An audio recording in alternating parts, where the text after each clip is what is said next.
नमस्कार दोस्तों, पहलवान गुरुदीन ग्रुप ऑफ कॉलेज के यूट्यूब चैनल पर आपका स्वागत है। मैं विभा ताम्रकार, राजनीति विज्ञान की प्रवक्ता, एक नए वीडियो के साथ उपस्थित हुई हूँ। यदि आपने हमारा चैनल सब्सक्राइब ना किया हो अभी तक, प्लीज़ सब्सक्राइब करें, लाइक करें, शेयर करें, बेल आइकन बटन अवश्य दबाएँ, जिससे हमारी सारी नोटिफिकेशन आपके पास सबसे पहले पहुँच सके। आज हम पढ़ाएंगे BA फर्स्ट ईयर का फर्स्ट पेपर, अधिकार से संबंधित चर्चाएं करेंगे। टॉपिक का नाम है अधिकार और कर्तव्य, लेकिन आज हम अधिकार से संबंधित चर्चा करेंगे। अधिकार बताएंगे, अधिकार का अर्थ और परिभाषाएं कि अधिकार क्या होता है। दोस्तों, अधिकार हमारे सामाजिक जीवन की अनिवार्य आवश्यकताएं होती हैं, जिनके बिना ना तो व्यक्ति अपने व्यक्तित्व का विकास कर सकता है और ना ही समाज के लिए उपयोगी कार्य कर सकता है। जब हमारे पास कोई अधिकार होता है तभी हम कुछ काम अच्छे कार्य कर सकते हैं। अधिकारों के बिना मानव जीवन के अस्तित्व की कल्पना भी नहीं की जा सकती है। इस कारण वर्तमान समय में प्रत्येक राज्य के द्वारा अधिकाधिक विस्तृत अधिकार प्रदान किए जाते हैं। हमें राज्य से बहुत सारे अधिकार प्राप्त होते हैं और हम उनका पालन भी करते हैं। और लास्की के शब्दों में कहा जा सकता है, लास्की एक विचारक है जिन्होंने कहा है कि एक राज्य अपने नागरिकों को जिस प्रकार के अधिकार प्रदान करता है, उन्हीं के आधार पर राज्य को अच्छा या बुरा कहा जा सकता है।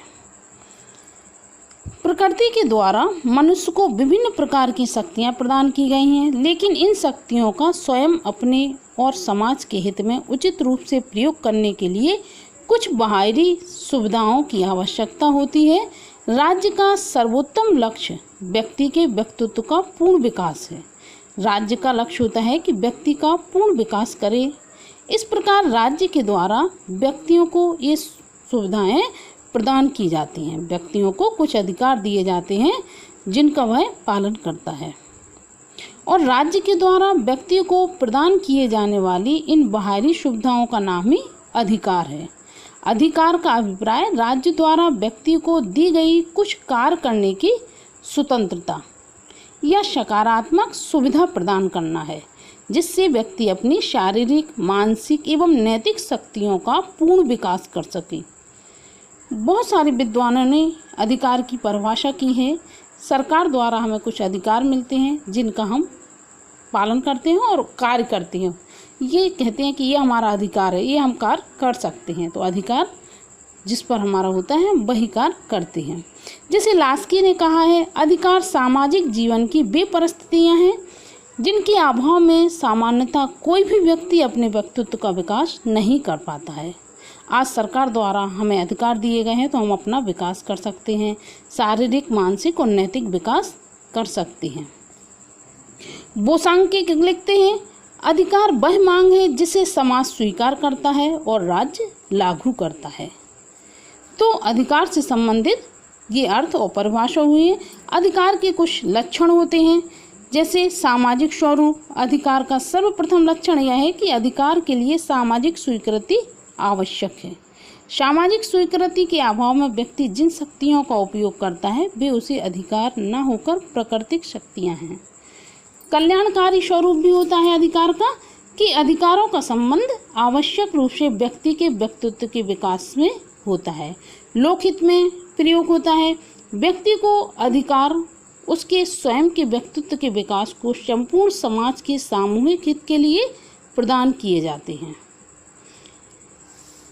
राज्य का संरक्षण रहता है। लक्षण में अधिकार का एक आवश्यक लक्षण यह भी है कि उसकी रक्षा का दायित्व राज्य अपने ऊपर लेता है।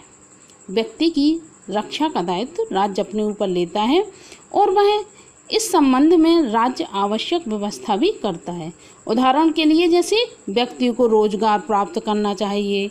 यह बात व्यक्तित्व के विकास के लिए आवश्यक है कि व्यक्तियों को रोजगार मिलेगा तो व्यक्ति का विकास होगा, और समाज भी इसे स्वीकार करता है। लेकिन राज्य जब तक आवश्यक संरक्षण की व्यवस्था ना करे उस समय तक परिभाषित अर्थ में इसे अधिकार नहीं कहा जा सकता है। तो अधिकार समाज के सभी व्यक्तियों के व्यक्तित्व के उच्चतम विकास हेतु आवश्यक वे सामान्य सामाजिक परिस्थितियां हैं जिन्हें समाज स्वीकार करता है और राज्य लागू करने की व्यवस्था करता है। तो हमें राज्य द्वारा अधिकार मिलते हैं, समाज स्वीकार करता है और राज्य इसको लागू करता है, तो इसमें व्यक्ति का विकास होता है। आपको हमारा वीडियो देखने के लिए बहुत बहुत धन्यवाद।